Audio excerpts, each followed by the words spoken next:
Yeah, thank you. I just want to say first, all glory to God. Without him, I am nothing. Power the shove, Neighbor Nation! We will see you on Saturday afternoon! Riley Meister gets the point! Smacked into left field! Say goodnight to that baseball! This is another one! It's back to back jacks for KSU Tuscarawas! Needs a point, and it's alive! Hansen pushes it over! Unbelievable! We play on! It's blocked! We're tied! We're tied! Unbelievable!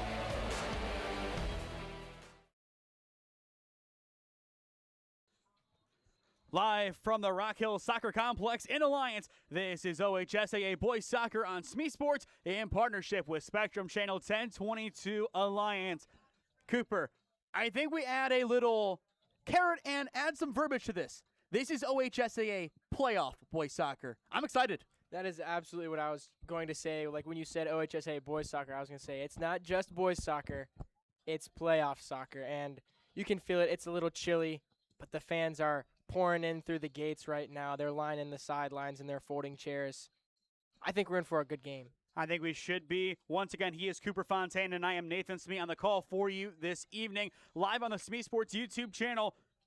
The elephant in the room, first of all, goes out to our Madison fans watching on tonight from Madison, Ohio. First of all, welcome in. Second of all, if you watch your Week 4 football game on the road at Holy Name, you might be saying, wait a minute, wasn't it SmeeSports who did that game? The answer is yes. Then you might say, okay, why is this company that does Cleveland doing Alliance? Well, I graduated from Holy Name High School, and I go to school at the University of Mount Union in Alliance, Ohio. Thus the partnership, and thus the really extended connection. This is something that I did not anticipate happening, but here we go. A team, albeit not the same exact based on the sport, but a team that we covered up in Cleveland, greeting us as well in Stark County. Yeah, I just feel like, that's something you don't see too often is covering the same team in two completely different locations. It's fun. You gotta think that way.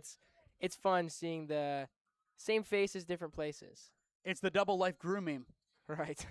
But looking at these two teams, you have the Alliance Aviators 10-4-3 on the year. The Madison Blue Streaks 8-7-2. Both squads looking good entering play today. And the Talismen are the ones that we have to look at for this game.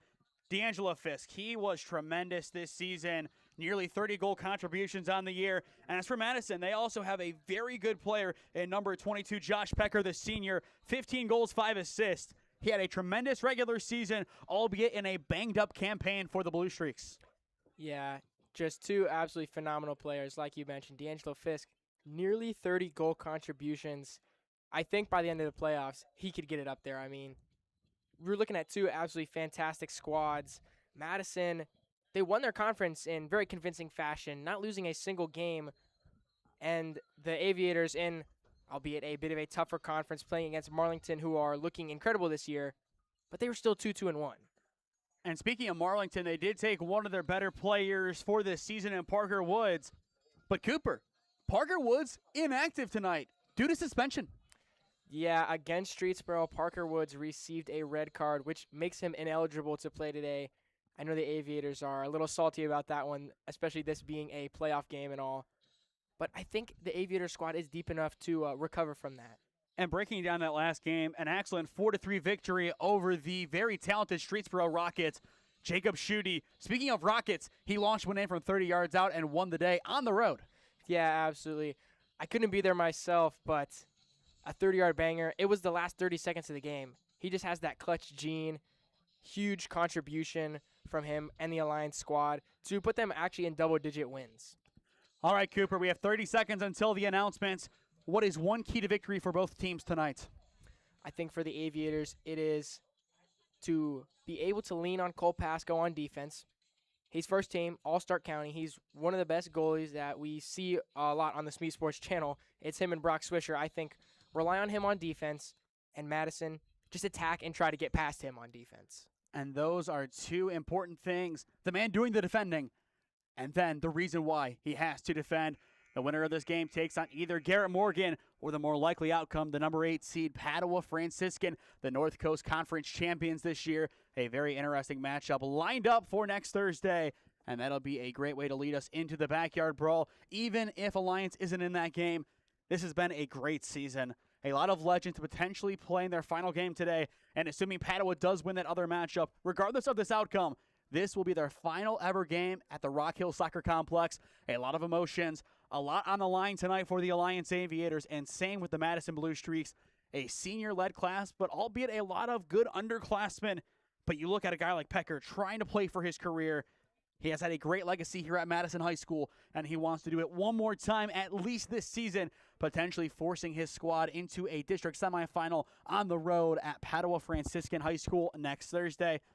I think we brought this one to its climax, at least for now, as we have now the announcements coming up and then the national anthem. And Cooper, from there, it is go time. The Alliance Aviators, the number 23 seed, looking to win the chalk battle, but on the opposite end, the boys who traveled 90-plus minutes to get here, the Madison Blue Streaks, they want to leave here with one big bang and make it to the district final. We will toss things now down over to the field as we will have our pregame announcements and the playing of the national anthem.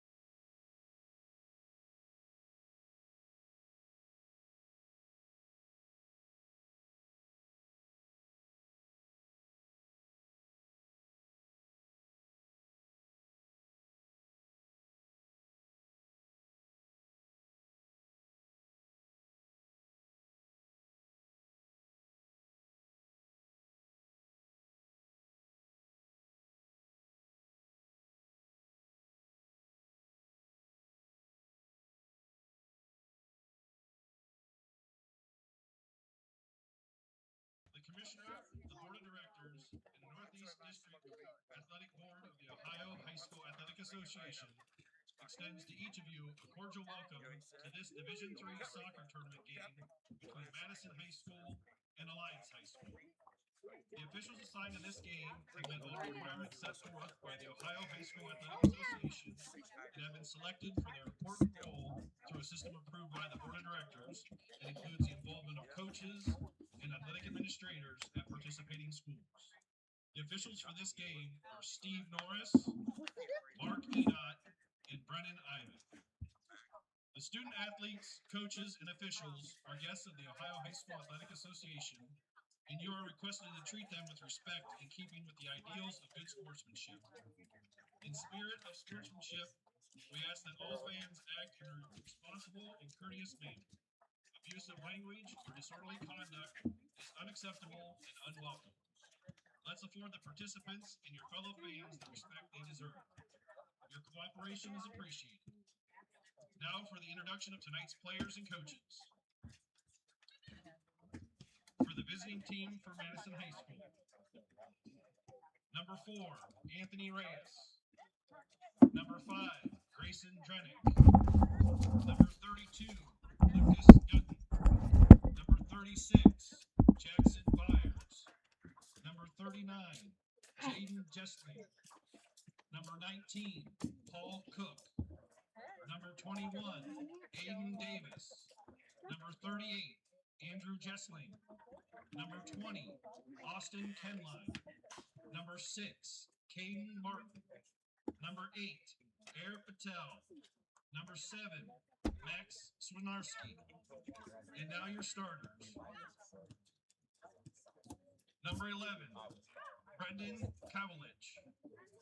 Number 29, Colt Sidati. Number 27, John Brainerd. Number 41, Matthew Shilsky. Number 10, Gabriel Swinarski. Number 17, Chase Buckus. Number 14, Evan Smith. Number 13, Jay Dewey. Number 24, Brady Johnson. Number 22, and Captain Josh Picard. And number 81, and Captain Owen Hall.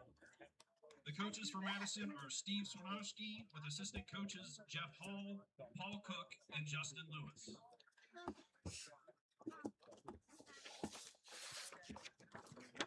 And now, for your Alliance Aviators.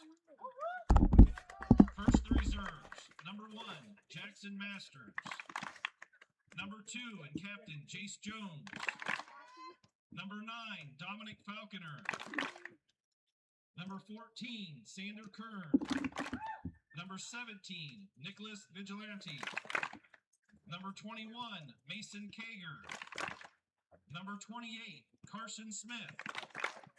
Number 29, Parker Woods. Number 31, Siobhan Mandan. Number 36, Grady Duchan. Number 39, Zach Jurina. And now your starting lineup for the Aviators. Number 3, Caden Colick. Number 4, Jackson Braisted. Number 6, Lincoln Reese. Number 7, Chase Taylor. Number 11, Jackson Gainey. Number 12, Ryder Bandy. Number 13, Chase Patrick. Number 20, D'Angelo Fisk. Number 30, Jacob Schutte. Number 5 and captain, Lincoln Masters. And 00 and captain, Cole Pasco. Head coach for Alliance is Cody Lightly, with assistant coaches Wayne Adams and Nate Werther.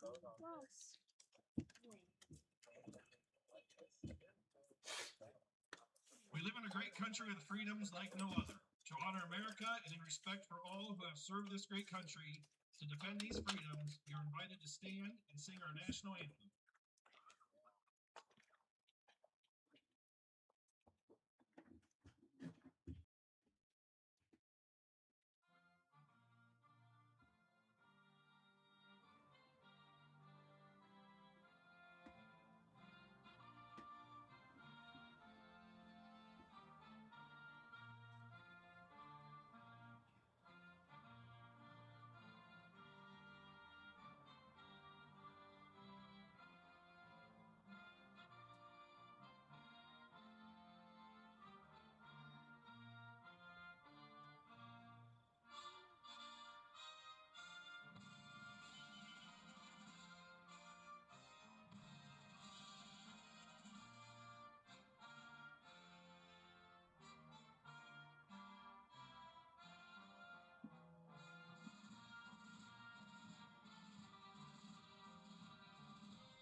Well, there you have it, the national anthem, the starters, all of it is done. Cooper, it is officially game time at the Rockhill Soccer Complex as you are watching OHSAA Playoff Boys Soccer on the SmeeSports YouTube channel. Once again, tonight's matchup, number 23 Alliance and number 29 Madison. You can feel the cold in the air, but at the same time, you can feel that excitement. Yeah, it's definitely a playoff environment. I think, like we touched on before the introductions, the sky is not as bright as it was a month ago.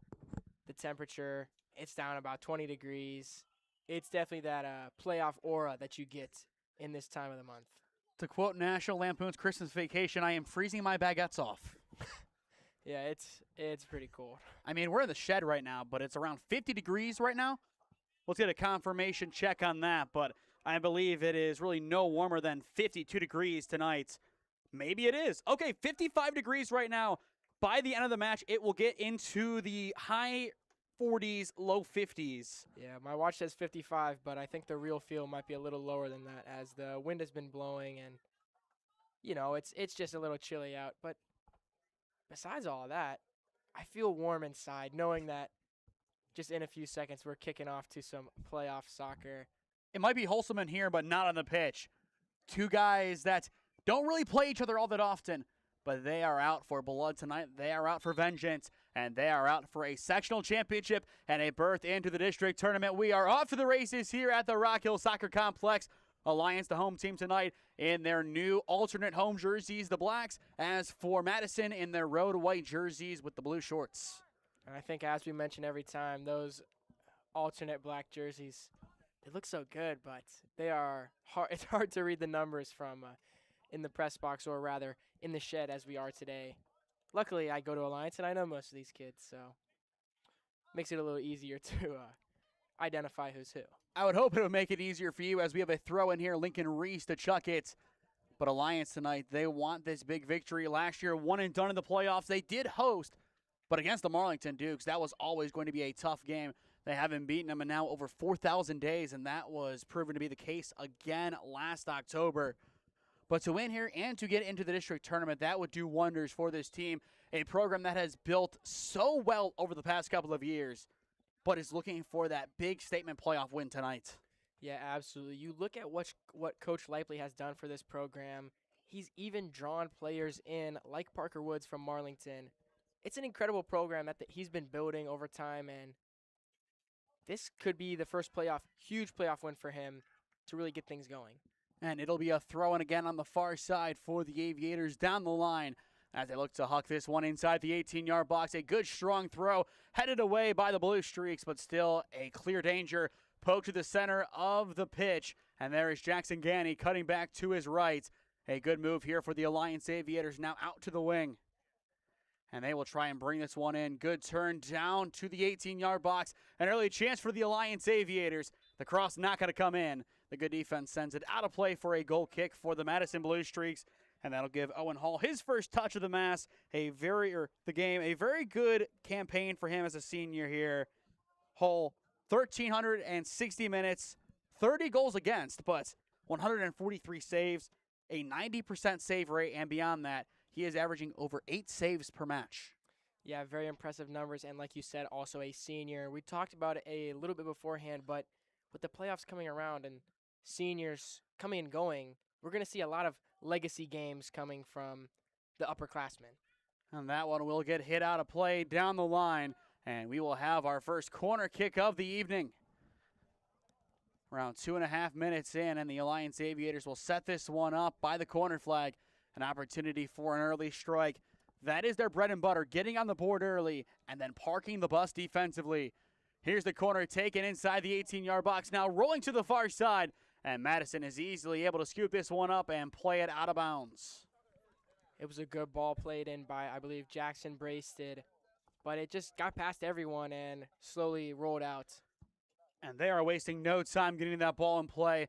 Madison trying to play the counter-attacking game, and now they're trying to battle for possession in the center of the park. Swinarski battling for it. He will get it in the end, and here come the Blue Streaks. Butkus in the center.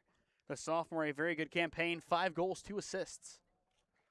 A lot of guys getting some goal contributions this year. You have that one guy in Picard who has the pretty much brute force of it, but for the rest of it, you have guys contributing what they can, and that really does give a good balance. A long ball played in here for the Aviators, but picked up by Hull once again. A lot of early activity for the senior shot stopper, looking to extend his career at least one more game. That's the goal tonight. Play another game. Yeah, and, I feel like we talked about this a little bit in our Marlington versus Nordonia broadcast, but when you get to the playoffs, you have these teams who have absolutely nothing to lose, and, you see it in the teams like the Madison Blue Streaks or the Alliance Aviators where they have all these seniors on their squad, and, these seniors don't want to go out at least without a fight. Free kick taken here by the Blue Streaks and headed away by Jackson Ganny. He has been a man possessed in the last couple of games this season. He has been a tremendous center back for the Alliance Aviators, a true stronghold in their defense. And here comes the counterattack on the far side. Alliance, they want that early strike. Here is the chance played in and saved by Hull. An excellent job hugging the near post by the senior shot stopper once again. You see him showing off the grip strength there, just palming the ball. But that was a great show on that left side. D'Angelo Fisk had the speed, brought it up, and took the shot, but it wasn't there, and that was just a great save by Pete Carr. I mean, you look at the way that Owen Hull has played the goalkeeping position over the past couple of seasons for the Madison Blue Streaks. I see what you did there. They're the 2 stars, so I see how you do mix them up there, but this is a guy that wants to keep it going, and his night will be long as the Aviators once again are on once more with an attack on the near side. A long ball going towards that corner flag. A chance now to whip it in. But good defense once again by the Blue Streaks. Not enough. Here is the cross inside the 6-yard box. A great chance deflecting. Still in the center of the box. The ball is loose. And there is the clearance by the Blue Streaks. Sminarski able to poke it away and get it out of bounds for an Aviator throw-in. And so far, the Blue Streaks have done a good job defending inside the 18-yard box, not allowing the Aviators to score despite their great opportunities coming so far. Ball played inside the 18-yard box, now on the outskirts. Good cut. Here's the chance across the face of goal. And across it goes, not in. Just a bit to the left there. It looked like that was Ryder Bandy on the shot. One of the best players for the Aviators. He's first-team All-Stark County for a reason. That shot just missed a little bit to the left. Would have been a great way for the Aviators to get on the board. And here comes the goal kick for Hull as play will continue. This is a playoff game, so this one is going to be played in tighter quarters than normal. A lot of fans making the trip out here from Madison High School tonight, as you would expect. And that was something that I was definitely excited to see, watching all the fans come over. I saw so much of that, royal blue walking in, the Aviators who wear powder blue and red, but so much of that royal blue from the Madison fans. It's something you love to see, but something that might be a little bit intimidating as an Alliance player. They defend this as a fortress, though. They love Rockhill. They love playing at this newly constructed turf facility. You now have the new concession stands and all of that built. This is the last time they get to play here this season, and they want to leave it right. Unlike last year, that was the big gripe they had with the 2025 campaign, or rather the 2024 campaign, as they wanted to leave this place with a win. Yeah, and not just the last time they're going to play here this season, but for the seniors, the last time they might ever play here. Here is the throw-in for the Blue Streaks. Bernard on the near side, 2 goals, 2 assists for the freshman. And immediately it will go the other way. But going back to just the youth of this team, you have Kavalik, a freshman in the starting lineup. You have Buckus, you have Sidoti, you have Brainerd, you have Schlifke. A lot of guys that aren't in the upper classes yet. And that's good for the future of this program. You want a good balance, and I feel like Alliance is another good example of a team with balance, albeit I would say Madison more in that department, as Alliance is a very, I don't want to say top-heavy team, but you can definitely see that start to really establish. Loose ball on the opposite side of the 18-yard box, and it'll deflect out of play for a corner. I believe once again Ryder Bandy causing some damage. Yeah, and like you said, a little bit more top-heavy, especially when you look at who's making the most goal contributions. D'Angelo Fisk, who has the bulk of it, Ryder Bandy, a junior, but you still have a lot of talented sophomores and freshmen. In terms of the sophomores, you have like Jackson Brasted, Jackson Ganny, Jackson Masters, a whole slew of Jacksons on that Aviator squad. And then you have some great freshmen, Chase Taylor and Chase Patrick. Oh, wait, another slew of Chases. I like how all the names repeat, and so they make us go to the last name. But, still a youthful squad on both sides. But, yeah, Aviators are a little bit more top-heavy in who does the most goal contributing. Madison trying to break through once again. No shots on target for really either team tonight. Alliance has had a couple that could be classified as shots, could be classified as crosses. Hull doing more than Pasco, as I don't think Cole has touched the ball yet. Yeah, I don't believe he has, whether that's for a clearance or a goal kick. Madison has been definitely quiet so far on offense, but I'm sure that's going to change going forward. They're just biding their time. And the Aviators still trying to press forward. We know how aggressive they get. The concern is, will the defense open up for Madison to take one off the Aviators? Ganny, he does a great job anchoring that defense, but you never know. This is the playoffs. One mistake could cost you. And we saw it last year down the road at Mount Union. One mistake from Lucas Fields. Not only was his career done, but so was the season of Mount Union. 1-0 loss to Otterbein in the OAC championship game. And a game that Mount Union was, at the time, favored to win. So mistakes do matter even more in the playoffs. Regular season, it happens, you move on.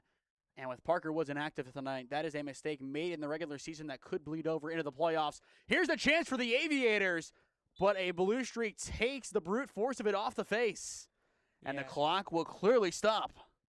And he is down. That's definitely not great to see, especially in a playoff game. And for the Madison Blue Streaks, you already have, a bit of a banged-up squad. A player out now is definitely not helpful for them going forward in this game, and if they win, going forward in the playoffs. And it looks like he will walk off the pitch. And as he does, we will step aside for a brief moment on SmeeSports. With 8 years of real estate experience and deep roots in Alliance, Heather Prince is more than just your local realtor. She's a proud graduate of Alliance High School and the University of Mount Union. She is also a lifelong supporter of her community. As a dedicated Homes for Heroes affiliate, Heather is honored to give back to those who serve. Teachers, healthcare professionals, firefighters, and EMTs, along with law enforcement who buy or sell a home with Heather, will receive a special reward check after closing. A heartfelt thank you for their service. Local, loyal, here for our heroes. Thinking of making a move? Contact Heather today. Heather Prince with Howard Hanna Real Estate Services, your hometown real estate experts. The injured Blue Streak able to get off of the pitch on his own power. That is what you want to see. And now we will have a drop ball. 30-14 left to go in the first half. No score on SmeeSports as you are watching OHSAA Playoff Soccer in partnership with Spectrum Channel 1022 Alliance. Madison still looking for that first pivotal attack. Alliance looking for that first good strike of the game. Both teams in different places, but realistically, they're kind of in a similar spot. Just Madison further away from the prize than Alliance. But as we mentioned, Cooper, all it takes is one mistake, and the prize is theirs. Yeah, and this is something that I think I've said at quite a few soccer games, but soccer is a game of inches, and mistakes can come down to inches, whether it's, just a slip by the goalie, letting the ball through, missing the touch, or a slip by a player conceding a corner. A mistake could mean all the difference. The Blue Streaks, though, doing a great job controlling this match, and just like that, they win possession by forcing the ball to be poked out of play.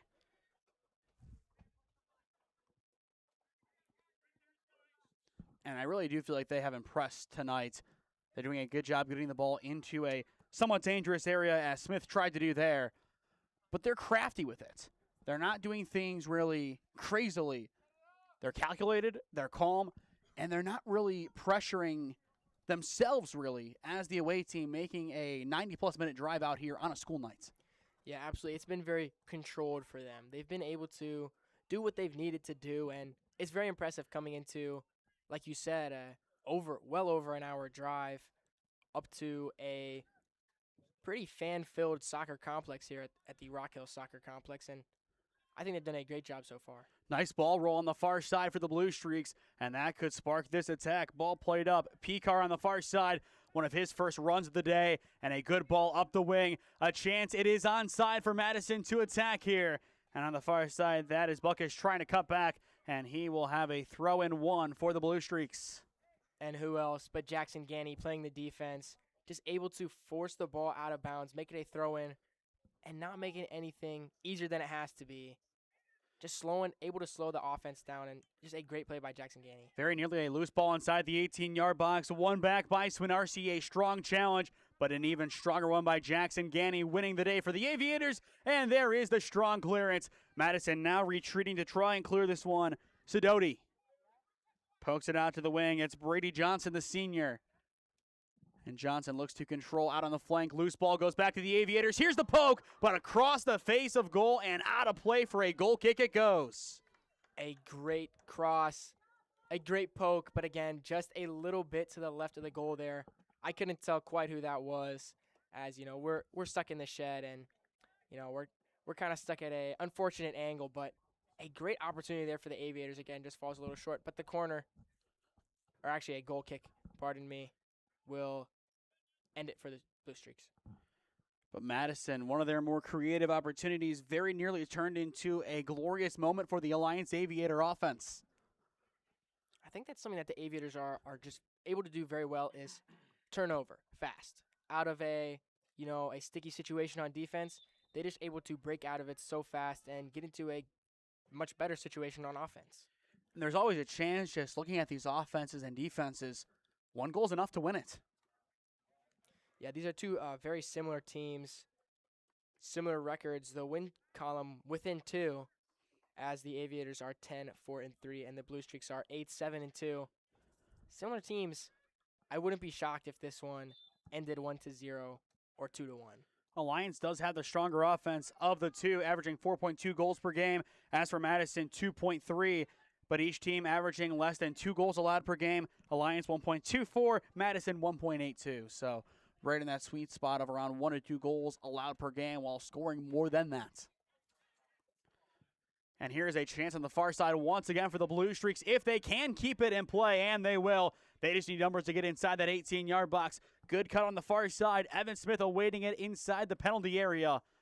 But Alliance will win it back, but poke it right back out of play. Good job by Chase Patrick there on defense. Able to just slide, get control of the ball, although he lost it just a few seconds later out of bounds. Again, just able to slow down the Madison offense and concede a throw-in rather than get them able to cross it and poke it in for an easier goal. Swinarski plays it out to the wing at Madison. They will set up a run here. And now they go out to the wing, squared inside the 18-yard box, and Ganny is able to poke it outside. Still a dangerous ball, and there is the strong clearance for the Alliance Aviators, and they will take it up the pitch with some pace. A beautiful ball up the far wing, but the flag does go up for offside. Yeah, and that was a sequence of great passes by Alliance. Braisted found Ryder Bandy in the middle of the field. Bandy tried to play it ahead, but the Aviators were offsides. But still, you like to see it from the Aviators, just able to get those passing sequences down to a T. Now 15 minutes into the opening 40. No score on SmeeSports, and really, outside of maybe 1 or 2 shots, no offense. Yeah, each team's defense has been able to shut down the other team's offense, and it's seeming like a very well-balanced matchup so far. I feel like we said at the beginning, it's going to be a good game. I think it's going to be a close one. And the question is, who gets that opening word in? Madison trying to make it themselves. Another good long ball that time on the set piece. One back outside the 18-yard box, and there is the good clearance by the Alliance Aviators once again, and they will turn the tables on the far side. But too much mustard on the pass. Out of play it goes, and it'll be a throw-in for the Madison Blue Streaks. And every time you think the Blue Streaks have a good chance like they did there, it's always going to be, I feel like so far it has just ended up being Jackson Ganny off the chest of Ganny. It's cleared out by Ganny. Something with Jackson Ganny just able to, he has such strong defense. He's like a brick wall for the Alliance Aviators, and if he continues to play that way, he might be player of the game here. It does go out of play, though, for an Aviator throw-in, but the defense really playing with fire with those back passes.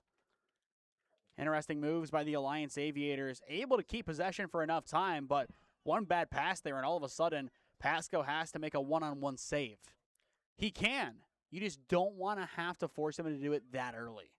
Again, one mistake, and that could spell the difference between a goal or a save for the Aviators. And the way things are going right now, this is going to be a highly contested matchup.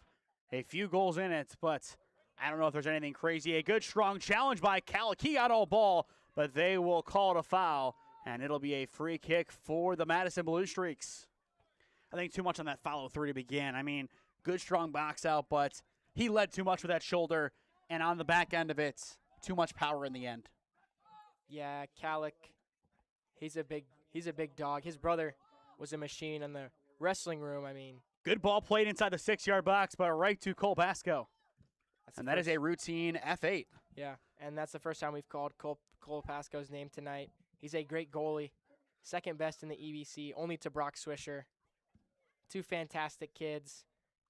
But, yeah, like you said, just routine for Cole Pasco. Unlike Sal Freilich with the 8-6-5, something double play. Yeah, something like that. Madison back on the prowl. They're getting numbers forward now. Besides the ball carrier, 2 more ahead of him. Madison, they need this opportunity. Good ball rolls here by Picard. Now up the wing, a great chance. They say he's onside. The ball squared in, and it is immediately sent back out. Good turn on that far side by Chase Buckus. Yeah, and the Aviator fans, a lot of them looking for the offsides, but the refs don't call it. And they will throw this one just inside the 18-yard box, going with that dangerous move. Nobody going for it, just a loose ball just on the outskirts. There is the poke away by Lincoln Reese, and it'll go out of play for a Madison throw-in. It looked like both sides just became frozen in time. Yeah, once it bounced off the head of Jackson Ganny, everyone just kind of fell asleep on it. And you can't have that happen right now. It's cold. You're tired. The season's almost over. I know that. You have to keep your composure, and you have to keep your nerve right now. Absolutely. You got to stay active and have the presence of mind to be able to make the play. Big throw in there. Another good, strong throw in. Nicely done by the Madison Blue Streaks. And it's a loose ball inside the 6-yard box. Pasco coughs it up. It is still loose inside the 18. There is the poke away. Madison still not done on this attack. Poked away. Kavalich. And it goes back to the Alliance Aviators. Very nearly a big mistake. Yeah, that was nearly disastrous, but the Aviators defense still able to be strong and play it out, as we saw Jackson Bracey do a little in-air 360 trying to block the ball as the Blue Streaks tried to play it back, but they weren't able to capitalize. And again, both teams' defense just looking stout. Good strong defense by Dewey, sending that one out of play moments ago. Alliance trying to find a gap in the Blue Streaks defense. Instead of a gap, a heavy poke, and they say no foul. Wow. And there's the whistle. I was going to say yellow card. Honestly, that's... Whoa. Are they going to just call that a late foul, or are they having a conversation at the moment? We got to go to replay for this one, Cooper. Let's go back on our monitor. Let's see what we got here. I think that might be a yellow. He didn't even get the ball. Wow. That was Gabe Swinarski. Body checked him and nothing. Chase Patrick, you see him on the replay there, just jumps up in anger, and I'm with him on that one. I mean, that was rough. And that is the benefit of video replay. I thought it was a foul, but no, it's in favor of Madison. Wow. I don't know there. Let's watch it again on the phone. I can't even defend that one. But I'll give credit to Madison. They're playing a good game, and I don't think that's going for the ball. I mean, yeah, it looked very similar to what we saw with Caden Calick. Just follow through with the shoulder, just using the body. But, yeah, I don't know about that one. I like physicality, and to quote the Jim Blossoms, I'll follow you down, but not that far. That one, I believe, was a yellow card missed by the officiating crew. Alliance trying to make it a null and void opportunity, as here they come once again on the offensive. Ball squared in. Here's their chance, and it is going to go wide. And that was Fisk just working it down the field. Did a great job weaving through defenders, getting past one after another. Finds Calick, and Calick missed again just a little bit to the left. That's another good shot for the Aviators. They've been keeping things rolling. I would say they've had more shots on goal than the Blue Streaks. I think if anyone's going to score first, it's probably going to be the Aviators, especially with how many shots they've had so far. And going back to my song reference, how many things have I referenced today with quotes? I think we do a lot of references here. You know, whether it's referencing basketball or what have you. I mean, I got DC to lose his marbles with 6-7 on Friday night. But back to the action we go. Alliance still trying to battle inside, and there is a strong clearance out of play. We have some fun. I mean, yeah, you gotta. You have to. You might have heard DC chuckling behind us. He's directing for today. He's doing a great job. We love DC. As always, he does a tremendous job. Whistle blows, and we will have a substitution here for the Alliance Aviators. 18:30 left to go in the first half. And I would say, as expected, no score. And I feel like a lot of the Alliance games that we have done, at least down the stretch, we don't see too many goals. They avoid us. But a loose ball inside the 6-yard box, there is the clearance. A lot of just wayward passes getting loose inside the box today. Just nobody close enough to do anything. Here is the low driven, deflected away by the Blue Streaks. And they will box this one off for Hull. And that's how you defend right there. That was an excellent job by Schlifke, the freshman. He just kind of went around the ball, arced around it, kind of like the open the gate, close the gate warm-up stretch. Went around it, boxed it out. Hull came up from behind and was able to scoop it up. That's good defense, especially from a freshman. Yeah, it was beautiful. Alliance, I would say, controlling possession for the most part today, but still unable to get on the board. Madison getting very close, but same with the Aviators. Alliance trying their hand again. Some good, strong defense by the Madison Blue Streaks. It is Swinarski. But still with the Aviators, a chance to square this one in. Here is a good, strong cross. But Hull, once again, right place, right time. We were told by sources who cover the CBC, this kid is a stud. and we were led in the right direction. Yeah, that was a strong cross by Ryder Bandy. It had some hot sauce on it. I don't know. I like my condiment of choice is hot sauce, but you always go with the mustard. But that ball was coming in hot. I mean, I hate mustard. well, I mean, you go with I'm talking about broadcasting, Smee. Okay, that's Good fine. opportunity now. Loose ball for the Fisk. Aviators. Here is their chance, and it is going to be inside, but almost squeaking in. It went inside the 6-yard box. Hull had to go behind, but enough on the deflection. Very nearly a big error. I thought that was going in. But once again, vantage point, different from here. But a good recovery by Hull. But that's what we're looking at, a mistake like that. Yeah, Fisk was able to just drive up the field so fast. He has the speed like we talked about, and I really do apologize for talking about condiments. Fisk kind of interrupted And here me. is the chance for the Aviators again. Hull gets it on the one hop and is able to keep it in front. Just like a good, strong third baseman, able to get a glove on it and is able to get yet another save. There's a reason why he's averaging over 8 a night and has a 90% save rate. And for the Aviators, you know that math says you need 10 shots to score 1. And I think it's going to be shot after shot tonight. Yeah, they've had about 6 or 7 No. so far. Absolutely I'm not. just joking. But, Pasco's going to greet this one outside his box, and he will just simply scoop it up. But yeah, the Aviators have had significantly more shots than the Blue Streaks, in all seriousness. And the sad thing is you're probably right with the number of shots. Good old Gen Z to blame for this. Yeah, but for real, the Aviators' offense has been good. Fisk now trying to get that ball on the left side. And good defense again by the Blue Streaks, able to get in there. But Alliance still trying to find that breakthrough. That has been their task so far today. 25 minutes in, ball played inside the box. And it is going to go out of play, but a whistle first. Hull was there either way. Yeah, and with the way he's been playing so far, you just have to trust that he would make that save, and I think he would have. And a lot of this Madison team just relies on the fact that Hull will be there, right place, right time. And that allows their offense to take a good amount of time to get on the board. If your goalkeeper can hold up for 78 minutes, we'll say, you get 78 minutes to score once. He makes one mistake, then you know what? You either take a tie or in this case, you go to extra time.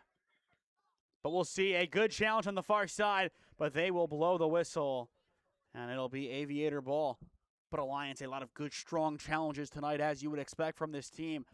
One of the biggest physicality teams in the conference. Yeah, definitely, and I think a lot of that stems from the defense. Jackson Ganny, someone who, especially on defense, whose name we call quite a bit. And I feel like in these closer games, both teams have the same exact game plan. Madison, we have Hull. Alliance, we have Pasco. They can hold up for as long as we need. We just need our offense to find us one. And that's a dangerous battle of wills tonight. And I think both teams understand that. That is their win condition. Your win condition is a clean sheet. Yeah, it's gonna the bottom of the line is it's gonna come down to their defense, but more specifically, whose goalie is gonna last longer. And I think right now the way things are going, with Madison's offense being more conservative, I think that Cole Pasco will be given a lot less wear and tear throughout the game. I think that Madison will be the first to break, especially with how many shots the Aviators have been putting up. But to be fair, that is kind of the game script we saw against Louisville. Alliance did get the opening goal, but then Pasco, with an onslaught of shots, just couldn't hold up in the end. Not his fault at all. I mean, he did everything in his power to keep that clean sheet intact. But when Louisville's shooting the ball 10 times in 5 minutes, only so much you can do there, realistically. Yeah. And there's a chance that we do see Marlington and Louisville next Thursday night at Marlington High School. That'll be a fun playoff game if we do get it. I want to say I just counted about 5 headers in a row there. Pretty impressive pretty impressive work. Nothing crazy. I mean, it happens all the time at the NCAA level where you see header, header, header, header. Oh, look, we're just going to play with our feet finally. But the header is a very controversial task to do in the sport of soccer. I know youth levels, it's banned because of the potential head trauma with it, but at this level, it's allowed, and we see a lot of it. Speaking of a lot of things, we see a lot of Aviator attacks. Here's another. There's the deflection, and Madison plays it right back out, and that shot going right towards Hull like a magnet.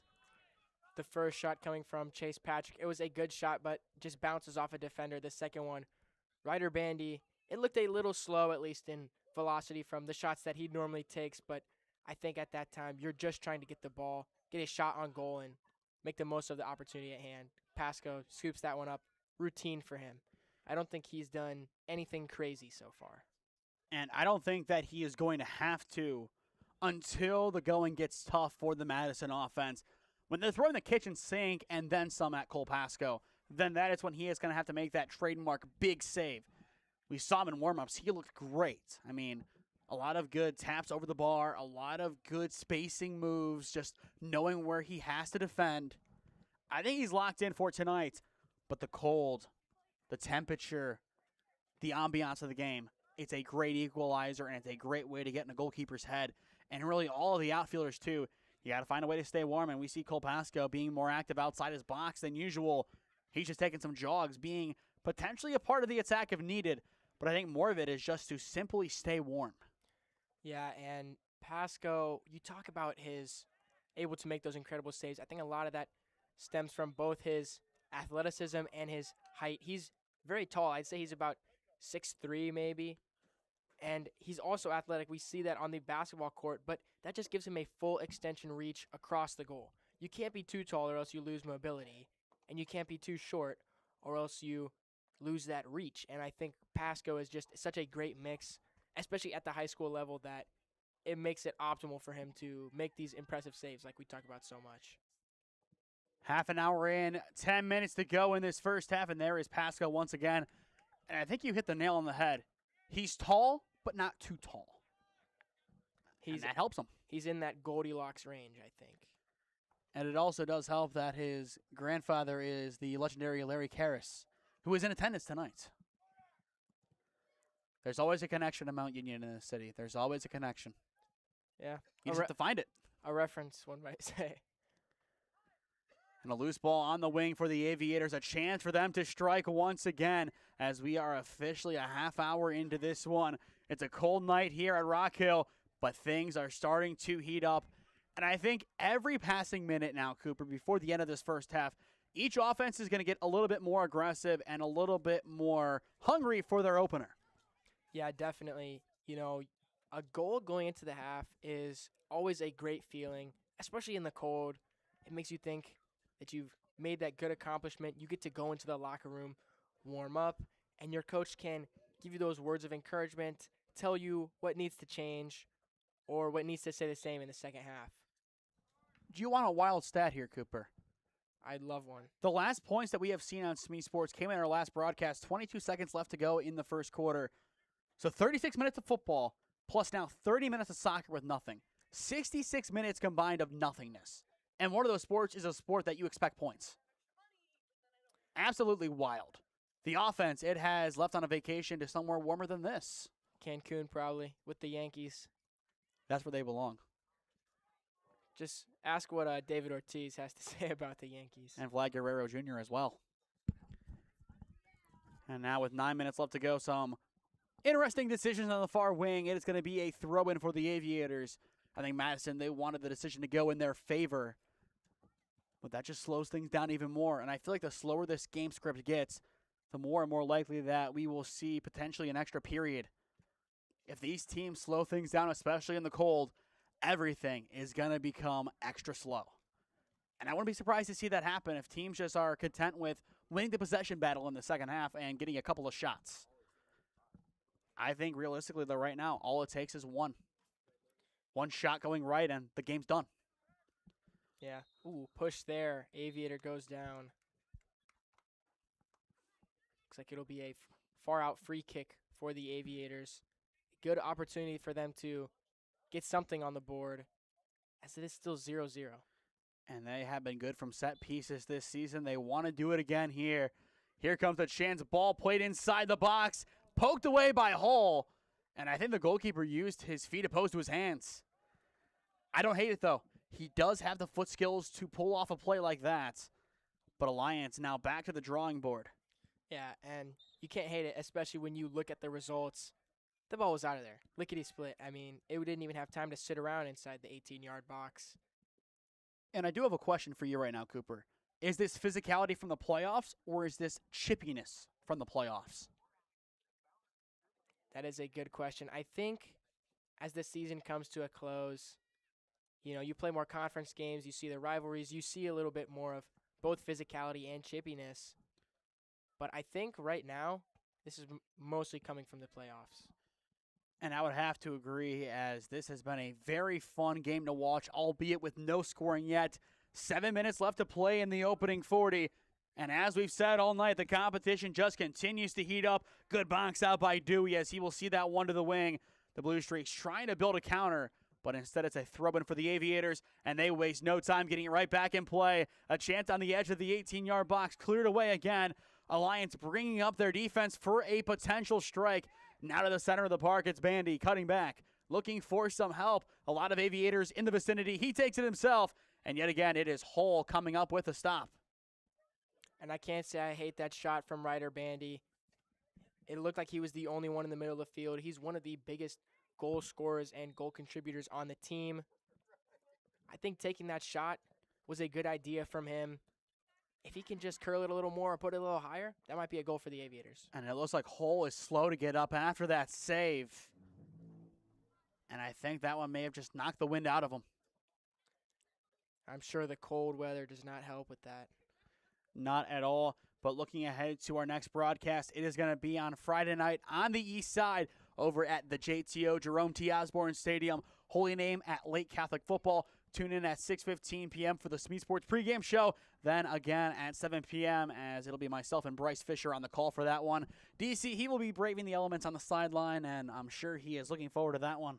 Yes, I am. What are your thoughts, DC? Just have a good night, man. He's going to be freezing by halftime, and I'm going to hear something about it. You know what he needs? He needs some Chick-fil-A. That'll warm you up. Once again, non-sponsored. Hopefully one day, but right now, non-sponsored. Smith trying to battle on the wing for the Blue Streaks. Poked away again. Bernard trying to get it back into the fold. Bandy picks it up for the Aviators. Now final 6 minutes of this first half. This has been an exciting affair so far. The winner takes on the winner of Garrett Morgan and Padua. A great chance for the Aviators, and that strike yet again across the face of goal. They have the right idea. They just need the right direction. And Chase Patrick there was looking for that one, and you could tell he wanted it. He wound up, and he fired. I mean, I thought that was going top right, but he just misses. That was nearly a great goal from the freshman contributor, Chase Patrick. Just comes up again a little short. I would definitely have to say that the Aviators have gotten convincingly more shots on goal so far throughout this game. And as well, we will hope to get a halftime update from the Padua and Garrett Morgan game once we know that game, just like this one, kicking off at 7 p.m., that game at the Den. And that is where Alliance won their first boys soccer game of the year. And a chance for a breakaway opportunity, but there is the clearance. Jescheling, a nice job poking it away towards the corner flag. And Alliance, they will let this one roll. And it'll be a corner kick for the Aviators. 4:40 left to go in the first half. Once again, no score. Alliance having the bulk of the opportunities. Madison, a chance or two, but nothing really too concrete against Cole Pasco. And then it'll be JB taking the corner. And a good one at that, and I think it may have skimmed the bar. Yeah, it looked like it just skidded right off the top. I mean, that's a good ball. Just play it inside the 18-yard box, and that could definitely be a tap-in or a header for the Aviators. You just need Cole Pasco in the box. Right, Cole Pasco, he's got the height. Or Parker Woods has the height, but again, as we have mentioned already, he is not playing as he is ineligible as he had a red card in his last game against Streetsboro. And I feel like him not being able to play is being truly felt by the Alliance Aviators. It's an extra body you can put out there, and that can help with fitness levels right now, especially in the cold. Last year, he made it to a district final with Marlington. He knows what it takes to play in these games. And to not have that, especially as one of the reasons that you brought him here, that's huge. The Blue Streaks still trying to battle in. They want that first big shot, and they will have a chance here. A good spot for a set piece. I believe they will get Ganny for something. I don't really know what. The only thing I could figure is a handball, but it definitely didn't look that way. But a chance here for the Madison Blue Streaks. Picar, 15 goals, 5 assists, a true program legend for the Blue Streaks, and an opportunity to become a playoff hero, so to speak. 3 minutes left to go in the first half. Madison, they want this opportunity. They have been waiting all day for it.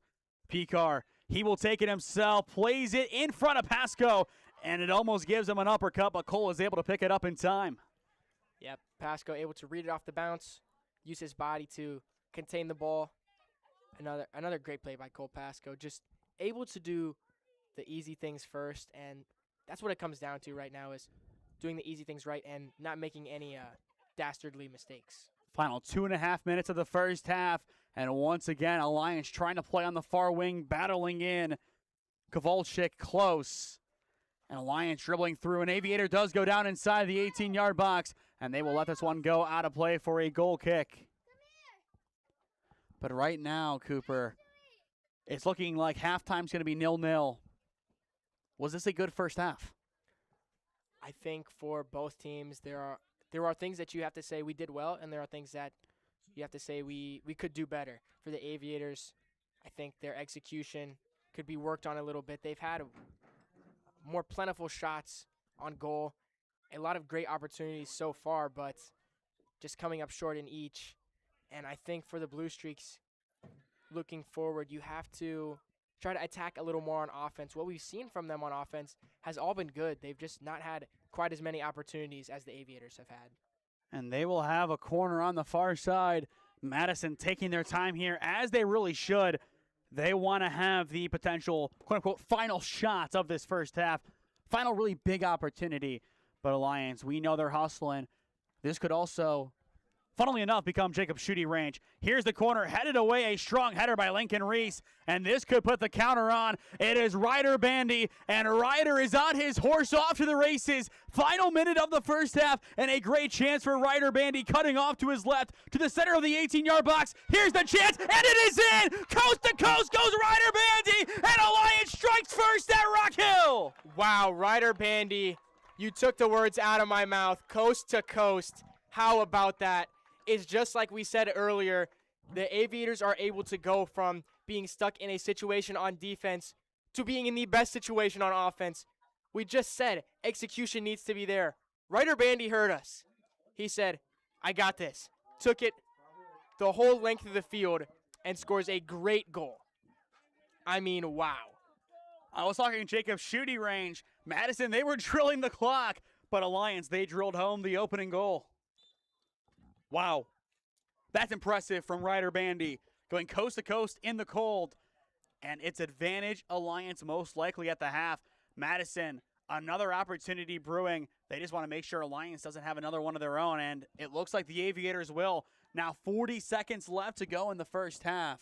I think that play right there comes down to physical fitness. You look at in the cold, your muscles get tired, your joints. You can feel it more. Ryder Bandy able to block all of that out. The speed. I mean, speed kills. He was just able to get across the field so fast and score that huge goal to put the Aviators on top going into the second half. I mean, Ryder Bandy, what a run. And here we go, final 10 seconds of the first half, and now they're going to move the ball back. Madison might not have enough time to get this one off. They will just have enough. They need one touch to get it towards Pasco. It is headed away, and that will do it for the opening 40 minutes at the Rockhill Soccer Complex. On a corner kick for Madison, it is Ryder Bandy for Alliance, taking the ball the entire distance of the pitch while also knocking it in for the opening strike. Through 40 in A-Town, it is the number 23 seed Alliance Aviators 1, the number 29 seeded Madison Blue Streak 0. Your score here on the SmeeSports YouTube channel. And as both teams break for halftime, so will we, as we will be back on in a few moments to give our thoughts on this first half and then get back to the action in around 10 minutes here in Alliance.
With 8 years of real estate experience and deep roots in Alliance, Heather Prince is more than just your local realtor. She's a proud graduate of Alliance High School and the University of Mount Union. She is also a lifelong supporter of her community. As a dedicated Homes for Heroes affiliate, Heather is honored to give back to those who serve. Teachers, healthcare professionals, firefighters, and EMTs, along with law enforcement who buy or sell a home with Heather, will receive a special reward check after closing. A heartfelt thank you for their service. Local, loyal, here for our heroes. Thinking of making a move? Contact Heather today. Heather Prince with Howard Hanna Real Estate Services, your hometown real estate experts.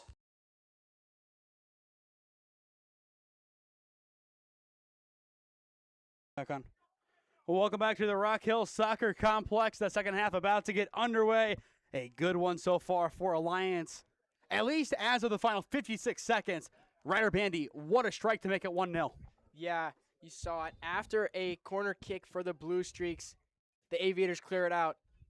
Bandy takes it from the opposing team's 18-yard box all the way across the field into from their own 18-yard box across the field into the opposing team's probably 18-yard box as well. I don't know. It was incredible to watch. He just went coast to coast and made an absolutely great play.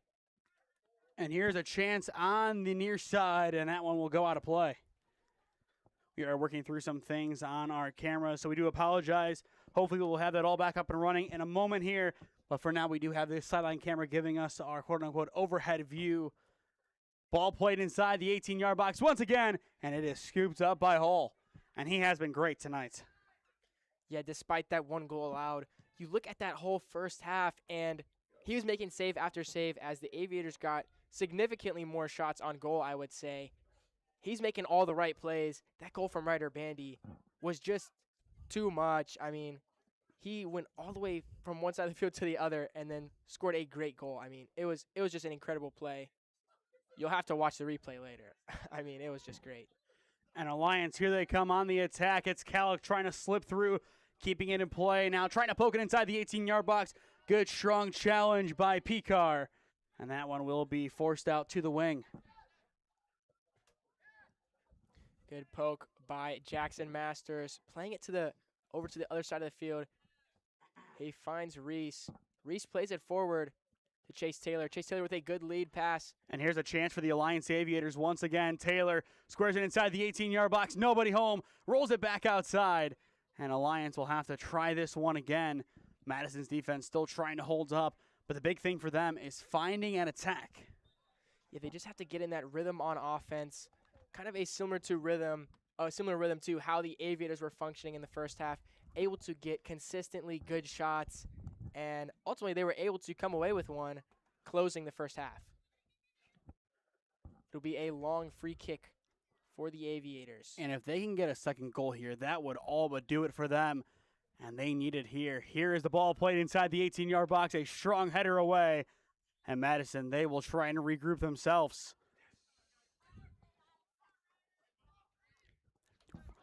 Bandy plays it back, just trying to work it back to his goalie, Cole Pasco.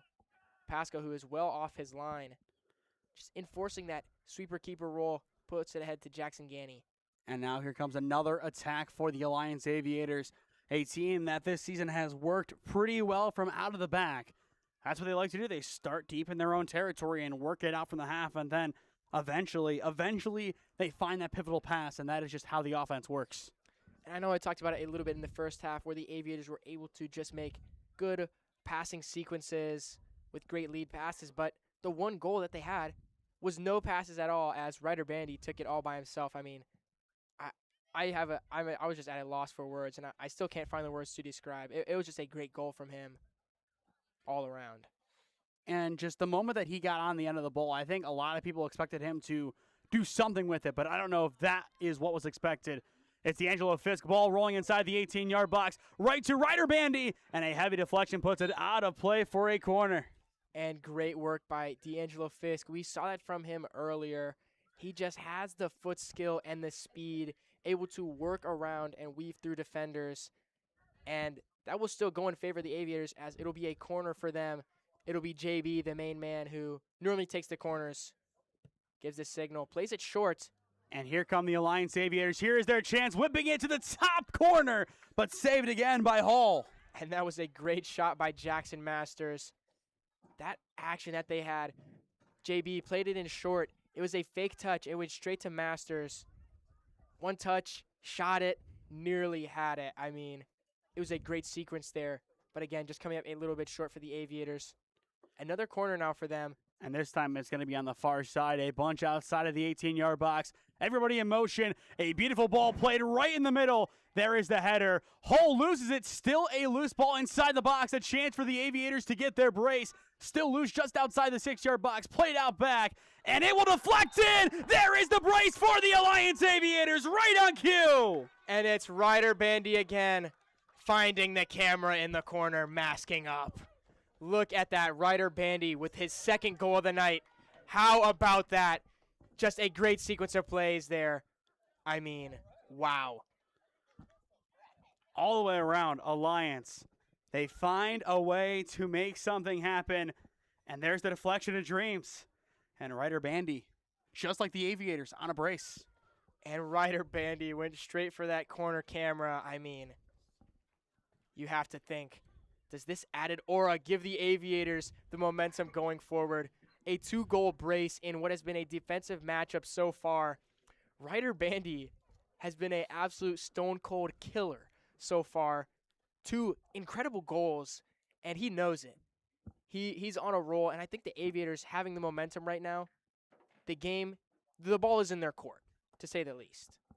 And for sure, I mean, right now, if you are the defense, you just have to stay par for the course and go from here and make something happen. Yeah, and I would also have to say this. I know going into the game we said the Madison offense had to attack Cole Pasco. Right now, I think the Madison defense has to shut down Ryder Bandy. And if neither happen, this is an Alliance win, and they are off to the district tournament next week.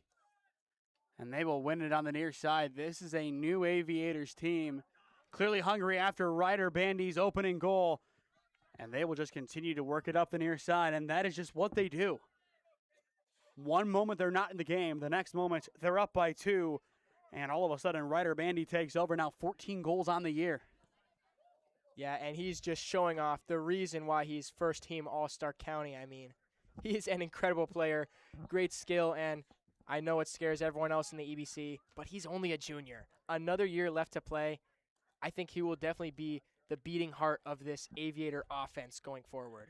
And he knows how to play with some good foot skills on top of it, too. He's not a guy who just paces through the defense and scores. He's going to add in some ball rolls. He's going to flick the ball around. He's going to do something added onto it. And that extra flair has really made him a top player for these Alliance Aviators. And as they look poised now for a district appearance, Madison, they need a way to shut him down. And right now, I don't know how you do it. And the other problem is, looking forward, if you shut down Ryder, the Aviators just have too many other outlets to score. You have D'Angelo Fisk, who has had so many assists, and like we said, nearly 30 goal contributions this season. You have Chase Taylor, the freshman, who has 14 goal contributions, 7 goals, 7 assists. He is one of the most poised players on this team, even as a freshman. He's great passing. He's great shooting. I mean, he's a great player. I think if the Blue Streaks find a way to lock up Bandy, the Aviators will still score. And then the question is, who steps up? And I mean, D'Angelo Fisk would be the easy answer. And right now we could have a different answer as that ball is played through, but Hull picks it up. Madison at some point is just going to have to commit to an all-out attack. And they know that. Yeah, they can't rely on their defense forever, especially with the way the Aviators offense has been playing. You know, the Aviator fans are loving to see it. I think we're loving to see it. I mean, it has been an absolute show so far. Hopefully it just continues. I mean, they say the show must go on, and I sure do hope so. And the show has gone on tonight at the Rockhill Soccer Complex for the final time this season. Tomorrow is the girls' soccer team in the playoffs. They're on the road in Seville against Cloverleaf. That's one you got to have as well. And the Marlington boys' soccer team, they're in action tonight against Ravenna. Win that game, you take on the winner of Salem and Louisville next Thursday. And that'll be a big matchup that most likely we will be covering. And it's always good to know that you're covering more soccer in this season. The regular season's come to a close. We were lucky enough to get a home soccer game here in Alliance. But, getting a game at Marlington, that would be great too. And I mean, we had both last year, but the one we couldn't do is I had a game for Mount Union the night of the Alliance Marlington game here.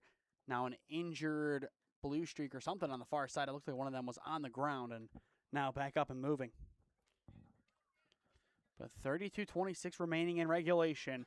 Make sure you do stick with us after our final commercial break as we will announce our player of the game presented by SmeeSports.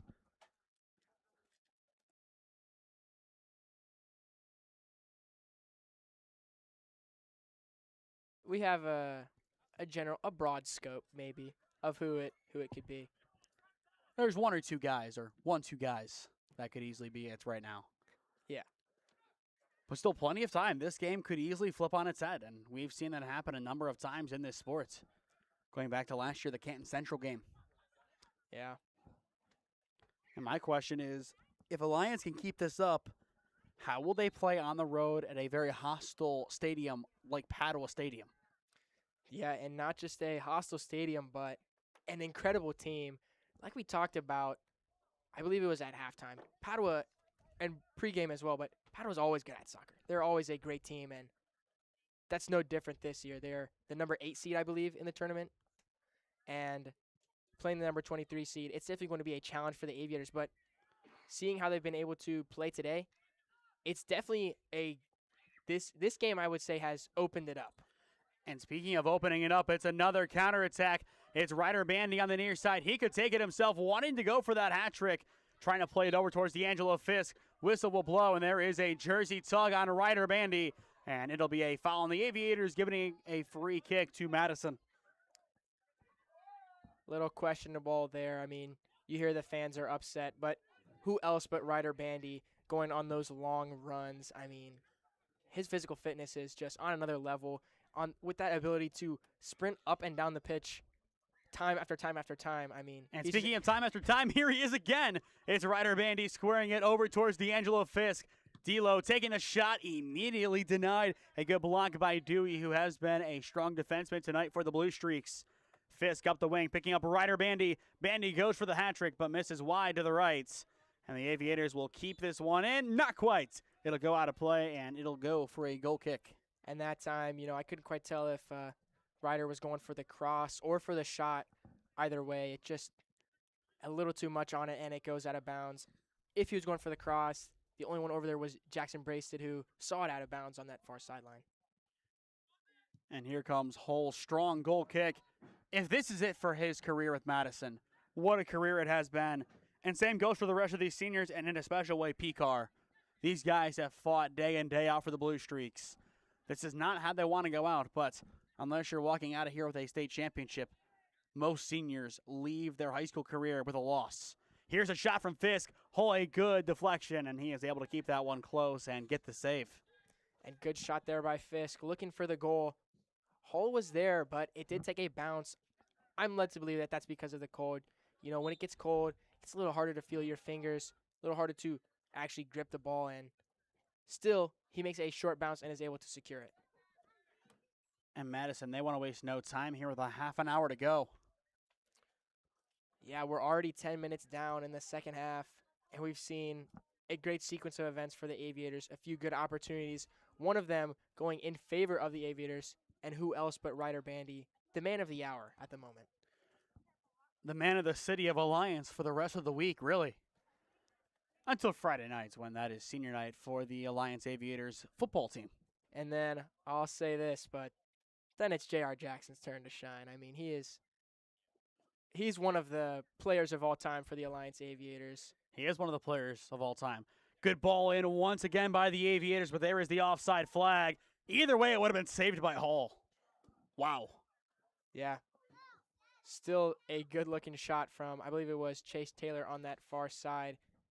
And also Jackson Brasted was not in the middle, but in the vicinity. Chase Taylor, I think, was in the middle. Or Chase Patrick. Just a whole slew of chases, and then it doesn't make it any better that, no offense to JB or Chase Taylor, but they do look alike, especially when you're in a shack on the sideline standing behind. a bunch of people in folding chairs. A row of Aviator faithful, to say it nicely. Yeah. I don't want to harp on the fans too much, as it's always great having them out here. But they do know the best seats in the house, and sometimes that makes it a little bit hard to see. Fisk with the speed on the near sideline. He has been a very fierce player tonight with that speed, and now he wants to create potentially the dagger if the dagger's not already here. Here's the long shot, and it is wide. Hole not giving it the time of day either. And that shot by Bandy, if that went in, this is one of the hat tricks of all time. Already 2 great goals. If that one went in from way outside, I mean, I don't know what we would have done. I think we would have flipped our lids. That would have been one heck of a goal from Ryder Bandy. But looking at the game at hand, 2-0 Madison still looking for a big shot. They need one to fall. They just need one right now. But the Alliance Aviators doing more in so many regards. And it all started because of Ryder Bandy. And a chance here for another strike. The ball inside the 18-yard box. Good composure, played on back. And they will try and reset. Here is the long shot. And it'll go behind and out of play for a goal kick. And that was set up by a great interception and then a quick turn of the feet by Jackson Braisted, who dropped in a great lead pass for Caden Calick. Caden cut it to Schutte. Schutte was looking around, but just came a little short after the shot by Chase Patrick. Still a great opportunity for the Aviators. They have continued to just pack the offense on in the second half. We've already seen so many goals. I think maybe equaled our shot total from the first half, as both the Aviators had more shots than Madison. But in the second half, they've definitely been aggressive, especially after that goal by Bandy. And they have a reason to be aggressive. They've seen one fall, and it's just like in basketball. When you hit that first shot after a drought, the rest just seemingly follow suit. And a chance once again for the Aviators, but this time too close to the line, and out of play it goes for a goal kick. And Schutte was fighting for it. And looks like they'll actually be giving them a corner. Yeah, wow, Schutte was fighting for it, bounces off the defender, and they will give the Aviators a corner. We know how dangerous these can be for the Aviators. They have already used these to their advantages. I believe once is where the first one from Ryder Bandy came after it was bounced around. And the corner that they used to their advantage was Madison's corner. That's when Bandy picked it up and went the distance of the pitch and was able to score. You're right. Not even on their own corners. Anybody's corner, they make something happen. And they will look to do with one of their own here. The same exact thing. Bandy picks it up on the edge of the 18-yard box, lays it on back for Lincoln Reese. Madison in stride, a chance to build a counterattack. They need to be quick, though, with it. It's Evan Smith. Smith trying to battle back with it. Now with the Aviators once more. A chance for their third. Good dribbling inside the 18-yard box. Here's the chance for Alliance, and it will go wide to the near post. And that was Chase Patrick, the freshman. We're calling his name again. I mean, he's been great this game, too. I think the main factor so far for the Aviators on offense, you look at players like, obviously, Ryder Bandy having scored the 2 goals, but D'Angelo Fisk, who's been able to start runs with his great speed up the sideline. Chase Patrick, who's gotten some good shots. And then on defense, it has to be Jackson Ganny and Cole Pasco. Ryder Bandy, again with the ball. It feels like he hears us every time we start talking about him. He wants another. He wants that playoff hat trick, especially after how last year went. This was a night that he wanted to make his own, and I feel like he has done a great job of doing so. And now it's 24-10 left to play in regulation. The Alliance Aviators starting to get comfortable, but they can't get complacent. Absolutely. I like the way you put that. Comfortable, but not complacent. But I think, like we touched on a little bit earlier, when you get to the playoffs, you see the players look for the legacy games. That's definitely what Ryder Bandy has been looking for tonight. But yet again, Madison's defense, albeit allowing 2 goals, they have been good today. And here comes another counter. It's Bucky's on the wing. Madison, they need something here. They need anything from this attack. A strong follow-through on the challenge, and it'll be a free kick for the Madison Blue Streaks, and the chippiness is back. Smith got ball first, but just too strong. I mean, did they discard him? Are we serious for that? Okay, I can see the foul, but that might be a little too much. I'm not sure about There that was a one. foul. I can see the foul. I think on the follow through, we've seen that Right. call today. There's too much with the elbow, which, yes, you get ball. There's only so much that goes. But that's not a card. Smith is a physical player. He got the ball first, but again, like you said, the shoulder, the follow through, it's like a shoulder check. And I take that back what I said. We saw it called not a foul earlier on Right. today with Swinarski. The officiating so far been a little inconsistent, but we don't want to harp too much on the refs. And that's where we're going to leave that notion. Yeah. But Put the notion in the ocean. yeah, Smith, a sophomore on the team, another one of those young players. Like I said, very physical guy. I mean, And here comes Picar's free kick. A good ball played in. Pasco able to scoop it up with ease. And that's Cole's way of saying ball don't lie. that's exactly where I was going with that. Pasco knows. He knows from basketball. He hoops too much. Ball don't lie, you guys. And, yeah, Smith, a physical player, gets I would say a unnecessary card there. But the game continues. And Madison, that one poked out of play, just trying to take it in. You got to keep your composure, though. That's the big thing. You got to keep that composure. And now they're bringing us into this. I did not volunteer to be brought in for video replay. I did not volunteer for that. I will say that is new in the OAC this year. That is a new rule in the Ohio Athletic Conference. This is the OHSAA. They don't have video replay, and the fans want the refs to go back and look at the live stream. I think. And here comes the chance here for Madison, and once again picked up by Cole Pasco. Pasco has just been shutting it down. Not, he's just been making it all look routine. And, I think I know who that was yelling, but I'm not going to name any names. Now, if Mr. Tim Strider was to come to me from the OHSAA and say we want to do this, oh yeah, have our footage. Absolutely. Video replays would be all the more helpful, especially, looking at some of the calls made today. But, again, we don't want to linger on that too much. I'd provide the footage. Right. Easy. No matter which team it helps. I mean, I feel like that'd be great for the sport itself. But then again, you have standards. Some places only have huddle. And you go down that slippery slope, and it doesn't end in somewhere good. Oh, huddle cams. We know about the huddle cams at Marlington. They always get them stacked right in front of us. But, yeah. Again, Not tonight. It's on the far side. Yeah. Like you said, a slippery slope for sure with the video replay. But when you do see those huddle towers right in front of us, it's going to be a good night for soccer. Yeah. And that's what we're hoping for in 8 days' time over at Marlington. Yeah. I feel like when you have an EBC soccer complex, it's always going to be good soccer. And I feel like pretty much every single team plays somewhere other than their high school football stadium except for Salem. Or they at least have the capability to play elsewhere. Salem, they play at Sabo. But Carrollton, I think they have a field. West Branch, I know they have a field, but they use Heacock for the most part. Marlington Alliance, they have different spots. Minerva, they use their football field. Okay, but they do have a complex at their middle school for soccer, if needed. But up in Cleveland, we use the backyard for the football field. We use that at Holy Name. Padua, they use their stadium. I feel like it's just the size limitations are a bit different based on location. The Cleveland area, it's a little more compact, I guess. But maybe that's something you could. Other than that, Compact's not the right word for Cleveland. It's a very vast region. I'm thinking for the right verbiage. I don't think we're going to find it tonight. Maybe when I drive back to Cleveland, we will.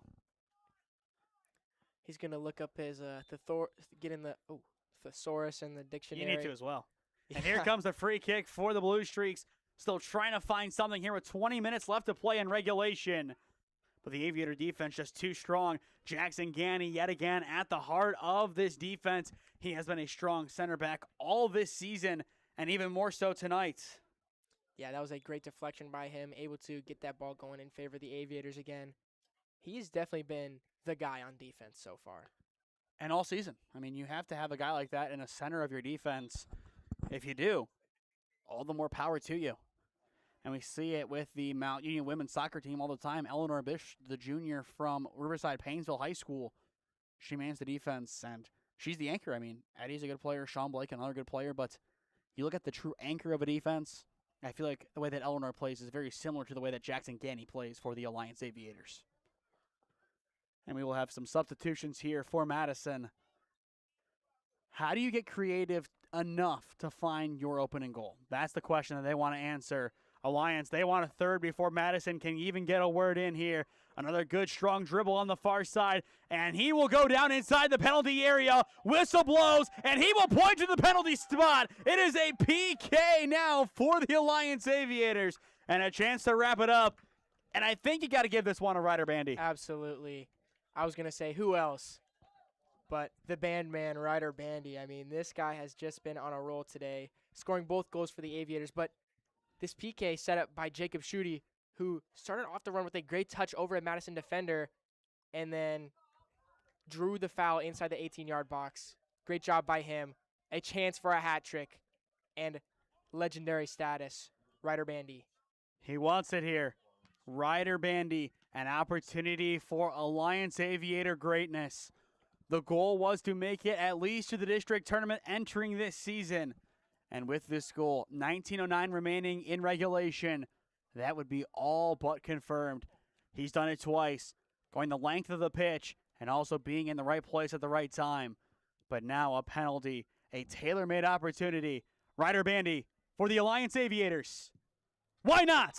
Why not a hat trick for Ryder Bandy? Looks at the watch, says it's time to go, and the Aviators have 1 foot into the district tournament. And, I mean, Ryder Bandy, absolutely electric. A great PK. Credit the setup by Jacob Schutte. The fans are loving it. I know Ryder's loving it. It must be McDonald's in here or something. You know, I mean, just Ryder Bandy. He's been showing out. He's going for the legacy game. He wants that legendary status, Aviator greatness. I mean, it's on the way. He's only a junior, but he knows what's going down. I think next year we're going to see something incredible from Ryder Bandy. And that'll be a foul on Jackson Ganny on the follow-through. We know he's physical. That time, just a little too physical, as the refs will call a foul in favor of the Blue Streaks. But for Ryder Bandy, in the words of Shadur Sanders, perfect timing. It is. truly is for him. It truly is for the Aviators tonight. Every single game, you have a winner, you have a loser. Tonight, the Alliance Aviators, they wrote the story, and they have this one. But Madison, they want a Istanbul-esque comeback from Liverpool back in the day. And it has to start here. But Alliance's defense just too strong as usual. I'll tell you what. Heading on the road to Padua Stadium next Thursday, Padua is going to have a tall task ahead of them. Padua, a very good team, don't get me wrong. But you look at Alliance, that's a team that can definitely say, put them on upset watch. Yeah, this is a team who, they leave everything on the pitch. And today, everything has gone well for them. They've just put it all together in all facets of the game. Scoring, Ryder Bandy has been someone that they've leaned on a bit, but they haven't put the weight on his back. Not at all.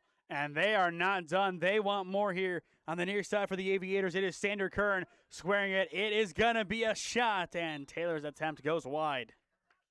Good idea by Kern to just play it back to Taylor. Taylor's shot, I think it might have took a quick skip off a defender. And it will be a corner granted for the Aviators. But yeah, I just think that in all facets of the game, the Aviators have played the game they needed to play. If they played this game against Marlington, I don't think it would have been 3-0. As well, final score update from Parma. Padua 9, Garrett Morgan 0. Padua officially into the district semifinals. Here's the chance. There's the deflection. And it'll roll out of play towards the corner flag and go out for another corner. And again, a great play by Kern. Just trying to poke it through there. But it bounced right off of a Blue Streak defender. Great work by Kern, a senior on the team, looking to get his share in the playoffs. Gives a signal on the corner. And here it is, played in. Loose ball in the 6-yard box, just rolls past everybody. And outside the 18-yard box and the whole penalty area itself. But the Aviators still trying to press. But that'll be too rich on the follow-through. And out of play it goes for a throw-in for Madison. But if you're just tuning in support of Padua, first of all, congrats on the victory against Garrett Morgan. And here is your preview of who you get next Thursday at the Den. Yeah, and a great game. 9-2. it might be a bad omen for Alliance. 9-0.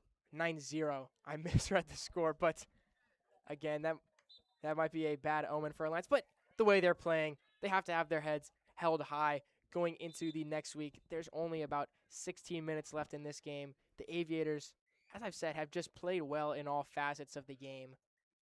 This is the game that they needed to play against Marlington. This is the game that they want every week, but they got it at the right time, which is the playoffs. And they woke up at the right time after that Marlington loss. They needed something after that game to put them back in gear, and today they have done a great job of doing so, and a lot of that has been the offense with Ryder Bandy. Cole Pasco, when called upon, he has made his impact, and he has been what we expect from Cole Pasco game in and game out. Yeah, absolutely. And I mean, I think, after that Marlington game, they really caught their footing. And after Streetsboro, which, as we discussed, was won by some, late game heroics by Jacob Schutte, scoring a goal within the last 30 seconds to win the game. I mean, the Aviators, it's just clicking right now for them. Bandy inside the 18-yard box, spins out of a strong challenge, now to the outskirts of the box, and he will play it on to Chase Taylor. Taylor whips it in, Calic ducks, and it'll go outside the box and played back towards midfield. Madison trying to get on the end of it. It's a good, strong clearance by the Aviators, and it goes back to Ryder Bandy. Now poking it up, braced it in the area, pokes it up the wing for Taylor, to Rich, and out of play it goes for a goal kick. Yeah, and I just think Calic knew he didn't have the facilities. He didn't have the angle for that play. I mean, didn't look like he was winding up for a bicycle, so he just ducks out of the way. Definitely one of the funnier moments we've seen so far. I think it has to be that in it. Why not try it? Yeah, I mean, you're up 3-0. It's the time to do it. But you want to stay healthy for the playoffs still. You want to remain an active threat. One of the funnier moments we've seen so far, with up there with JB doing a little 360. And here comes Calic dribbling inside the 6-yard box, and a good strong challenge by Kowalczyk, sending it out of play, and it'll go for an Aviator corner. And I think good call by Kowalczyk there just to get it out. Calic had cleared him. He had made a good move inside, I would say even close to the 6-yard box. Or, excuse me, that was Kowalczyk. Oh, Kowalczyk. Just working inside the corner now. Taylor. Nobody in the box, and here comes the run. And Fisk will take it, just setting up like a normal attack here for the Alliance Aviators. Too strong on the touch, but Alliance still finds a way to get on the end of it. And that is what these Aviators do. They find a way to just create space.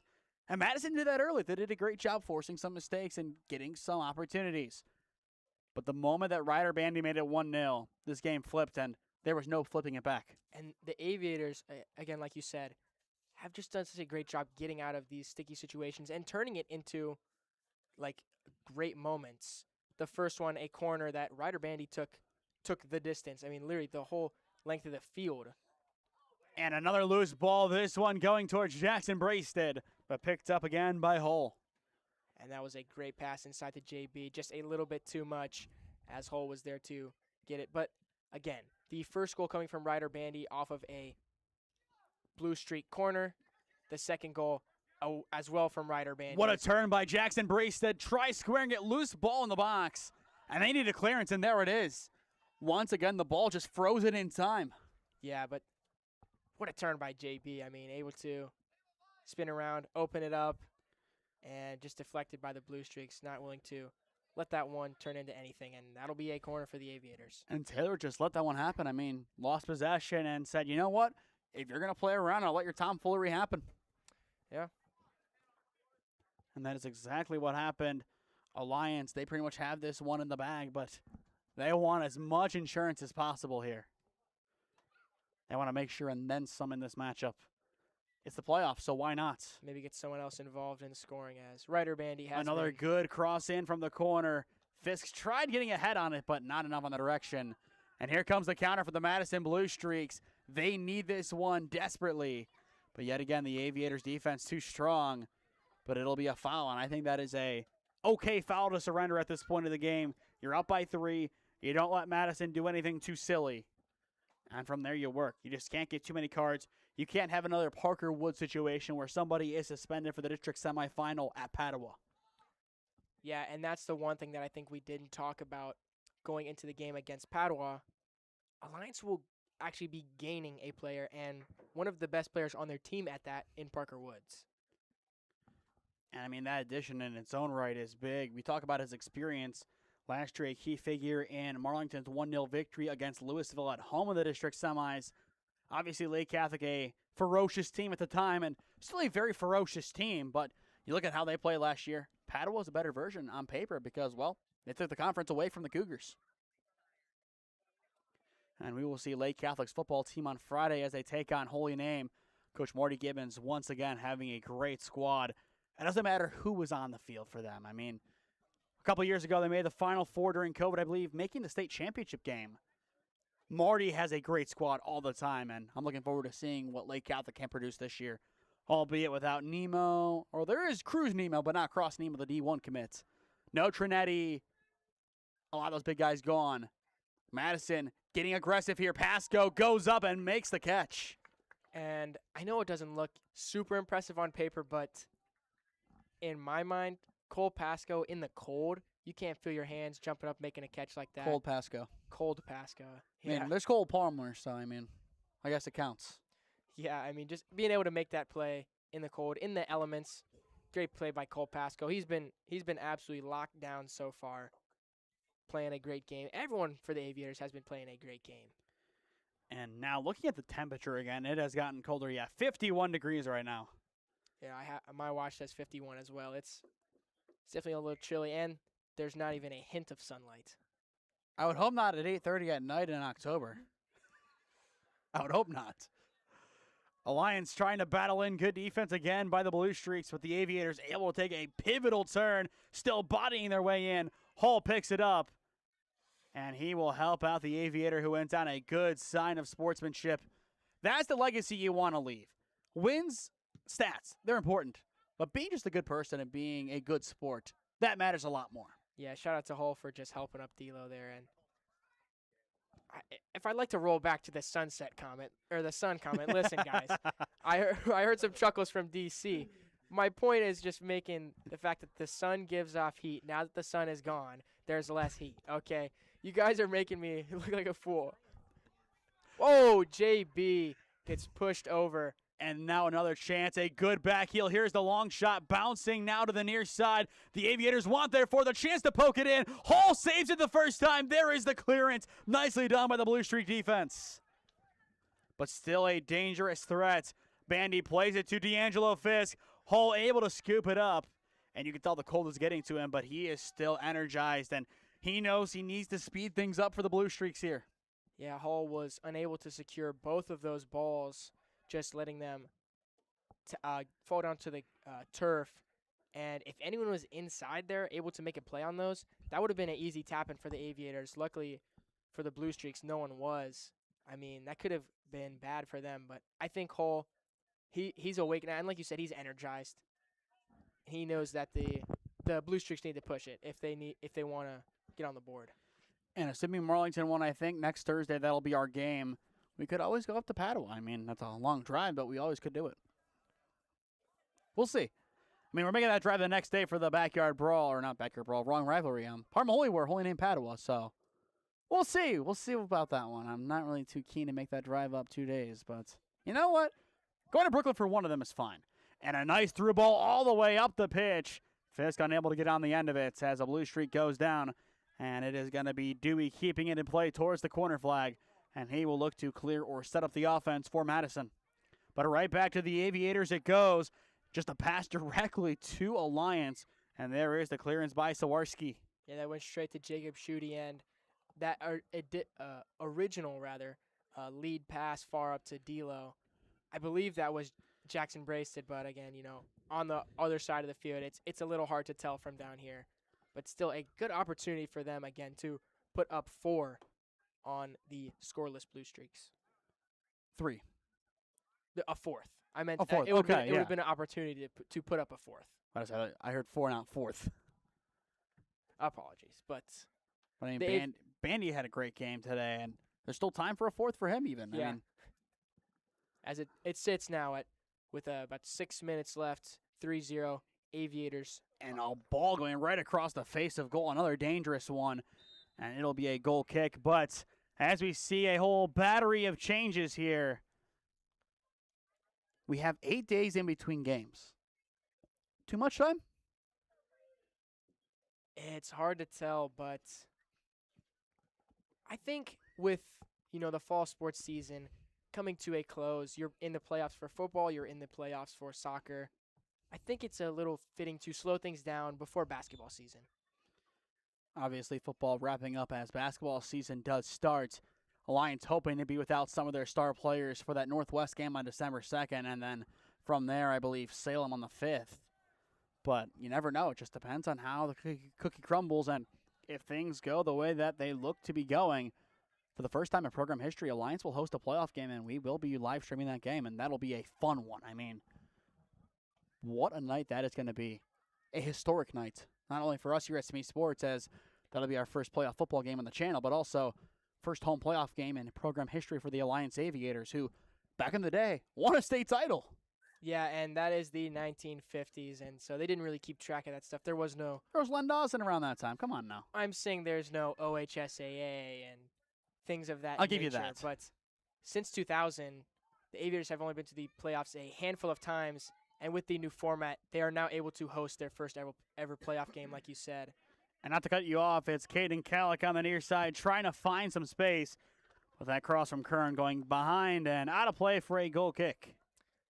But yeah, in the OHSAA era and since 2000, this is the first home playoff game for the Alliance Aviators, and it's one of their best squads to date, I would say, headed by J.R. Jackson with a handful of talent around him. I mean, a lot of those guys also play basketball, people who we are very familiar with, Cam Burton, Tajay Nicholson, but we also have some other athletes. Jaron Blair, who's a sprinter, someone who I have ran with, he has some killer speed. Johnny Belts on the linebacking core. And he's also a monster on the wrestling mat. I mean, at Alliance, you have a lot of multi-sport athletes, and it definitely shows with the versatility of the football team. And don't forget Ravon Hawkins either. Ravon Hawkins, he is an athlete for sure. Now here's a guy. Now here is a guy, also a sprinter, one of those athletes where he's just able to do it all. Alliance once again trying for another loose ball picked up by Dewey. And Dewey will poke this one out of play, and it'll be a throw-in, and that ball's going to roll kind of towards us. Is there enough for me to poke it towards him? Yes, it is. Look at that. Good play, Smee. I am an athlete still. I'm still an athlete. There we go. Calick was happy to see it. 5 big booms for me. Yeah, 5 big booms. The throw-in, looking for Vigilante, finds Dushan instead. And here's a chance for the long shot, and it's going to bounce it out of deflection. There is the 4th. No celebration for the Aviators. They are moving on. Kern, the senior, I actually spoke with him before the game. He said, listen, if this is my last game and I don't even play, I'll be sad. And he scores in his last, well, not even in his last as they play against Padua, but his last home game now. And that was one heck of a goal. It takes a bounce off a defender and finds its way into the back of the net. The 4th goal for the Aviators with 3 minutes to go. That one, I think, will put it away. And I think we have to credit Smee there with the assist as he put it up for Calick, who threw it in to Kern, and Kern scored it. I mean, what a sequence of events all set up by the great Nathan Smee. I think we've lost the plot here a little bit. I think we lost the plot just a little bit. A great goal by Kern. That is his 3rd on the season. 0 days without a nonsense. 0 days without a nonsense. We're going to try and have a good broadcast on Friday at Lake Catholic. I mean, you said earlier, we like to have a little fun. I think DC and Bryce have left the building. No, they're here. I can hear them. Honestly, the fans at home probably are able to hear them too. They're pretty loud back there. But Leo Messi can hear him wherever the heck he is. Yeah. And that'll be a foul against Madison. We'll talk about it after our final commercial break, but these seniors, what a legacy for them. I mean, we saw the fair play moment from Hull. We've talked a lot about Picard today. These guys had great careers, unfortunately coming to an end tonight. And that is just the bittersweet notion of the OHSAA playoffs. Somebody has to lose. Yeah, and that means, unfortunately, like you said, someone's going to go home and they're not going to play soccer for that team again. And maybe never again as well, just depending on if they're actually going to be going on to the next level or not. A collegiate athlete or professional even in that sense. Final 2 minutes of the 80. Once again, stick with us after our final commercial break as we will announce our player of the game presented by SmeeSports. It's Kern in the corner, poking that one towards the fans. And that is the one downside to sitting right in front of the out-of-bounds line on the near side. You might get a soccer ball flying right at you that is not a souvenir to take home, unlike baseball. And I think he just threw that off of his back. Yeah, the throw-in off of the Tookus of Fisk. Played back to him. He takes What the a shot! Wow. Oh, wow. And Hall picks that one up. If that's his last save as a Blue Streak, that's one you put on the fridge. Yeah, I mean, if his hands were any colder, I think that would have bounced off of his hands. And then if Fisk curls that a little more, that's one of the goals of Fisk's career in the playoffs to close the game out. I mean, wow, that was a heck of a shot and also a heck of a save by Hall there. I mean, Once again, though, Owen Hall, take a bow tonight. There's only so much that you can do when you face an onslaught of shots like this. in the cold nonetheless. He was great today. A lot of things went right for Madison, but no goals, and a hat trick from Ryder Bandy plus a goal from Sander Kern, the difference tonight. And we are down to the final minute. Madison wanting a late consolation strike on the far side. The Aviator defense looking for one last clean sheet at home this season. Pasco, he already has 6, so one more takes him up to 7 before heading on the road to Parma on Thursday next week. And that'll be right before each team has their big rivalry game in football. Padua, they have the Parma Holy War here on SmeeSports. And then the Backyard Brawl, Alliance and Marlington over at Marlington High School to round out the regular season as Alliance looks to officially clinch a home playoff game for the first time in program history. Yeah, and the Backyard Brawl, we saw it go in favor of Marlington in boys soccer. In football, we'll have to see how that one goes. The last 10 seconds, the game coming to a close here. And we hear it on the far side, the 3-2-1. And just like that, the Alliance Aviators are sectional champions, and they dance on to the district tournament. Your final score tonight at Rockhill, Alliance 4, Madison 0. And that'll set up a date with the Padua Bruins next Thursday at the Den. And you look at the game for the Alliance Aviators, I think it went exactly how they wanted to. I think it went better than how we wanted to. We thought it would be a little bit closer, maybe a little bit more defense, but still very entertaining. One of the games of all time in terms of not only just skill that we see on the pitch, but shenanigans off the pitch as well. I was content with how that one went, especially as an Alliance fan. I think both teams played well. Great night for the seniors. The playoffs, it's just a great environment. I mean, there's not too much more you could ask for. But this one will belong to the Alliance Aviators. 4-0 your final. We now step aside and hear a word from our sponsors and be back on to announce our player of the game afterwards.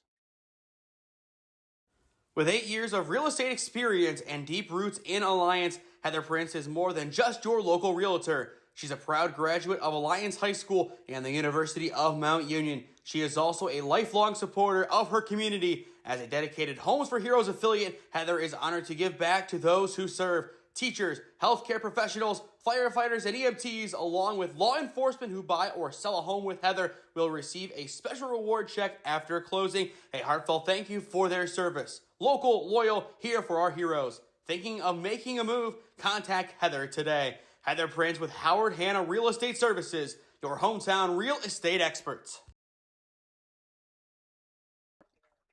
Welcome back to the Rockhill Soccer Complex, a clap-off for the Alliance Aviators. Their last home game of the season, the last home game in the careers of the seniors, but your player of the game presented by SmeeSports tonight. The hat-trick hero, Ryder Bandy, gets the honors. He started the scoring. He pretty much ended the game.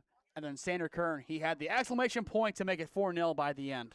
Yeah, Ryder Bandy, I mean, what a game. We talked about it all throughout the broadcast. Legacy performances in the playoffs. These players are going to step up, and they want to win the game for their team, and that is exactly what Ryder Bandy did. He started the scoring off hot with an incredible coast-to-coast goal, then a great poke-in inside the 18-yard box, and then he closed it out for him with a PK. An excellent hat trick for him. Definitely player of the game honors. And next up for the Alliance Aviators, on the road to Parma, It is Padua once again. We're seeing this matchup more and more often now. Yeah, what do we think heading into that one? That's 2 years in a row in football, and then as well this year, now in the playoffs in soccer. I think it's going to be a tough matchup, like we said. Padua, always good at soccer. In the tournament, they're the 8th seed. Alliance the 23rd, but judging how the Aviators play today, I think it's a ball game. I think the Aviators are definitely going to be able to compete, especially if they keep clicking like they have today. And I feel like the tools are in place. Ryder Bandy, he did his thing. And Ryder Bandy and company will gallivant off to Parma next Thursday to compete in the OHSAA District Tournament up in the Cleveland area. To stay up to date on all the games that we are covering, follow SmeeSports on Instagram, SmeeFist2024 on Twitter, and SmeeSports LLC on Facebook and LinkedIn. As well, go down below and subscribe. There is no added cost, but it greatly helps out all that we do here at the SmeeSports YouTube channel as a part of SmeeSports LLC. Our goal is 5,250 subscribers by the end of the year. As well, we want more following on Facebook, so make sure you go and follow us over there, especially our next broadcast. It is Friday night. We are heading off to the JTO Jerome T. Osborne Stadium in Mentor. It is going to be the Holy Name Green Wave on the road, looking for win number 6 on the year, taking on the Lake Catholic Cougars. 6:15 pregame, 7 p.m. kickoff, live on the SmeeSports YouTube channel. It'll be myself and Bryce Fisher on the call that night. Should be a good day for football out of the JTO. And then for you guys at Alliance, it's senior night. And then after that, it's the backyard brawl. And then after that, it's the playoffs. And hopefully back to us here at SmeeSports. Yeah, we look to broadcast the Marlington soccer playoff game. That will be very fun coming up. That's next week. Got to make sure they won and got to make sure that it's the right team won over there. I think if it's Louisville, it's a guarantee. If it's Salem that won, there's a chance we go to Padua with Alliance next Thursday. But once again, I would if we didn't have to go there the next day for the Brooklyn for Holy Name Padua. I mean, that's the kicker of it. Yeah, but that could be a potential great game on the schedule. More playoff soccer. Coin toss. See it. Yeah, coin toss. But we will see, and as well, information on how you can become a broadcast sponsor is on your screen. So make sure you do contact us at one of those avenues, and make sure you join on as a broadcast sponsor. A lot of great opportunities to get your business and brand out to the right people. But that'll do it for us here at the Rockhill Soccer Complex tonight. It is the Alliance Aviators in style taking home the victory 4-0 over the Madison Blue Streaks. For Cooper Fontaine, I am Nathan Smee saying so long from Alliance, and we will see you again soon. This has been OHSAA Boys Soccer in the playoffs on the SmeeSports YouTube channel in partnership with Spectrum Channel 1022 Alliance.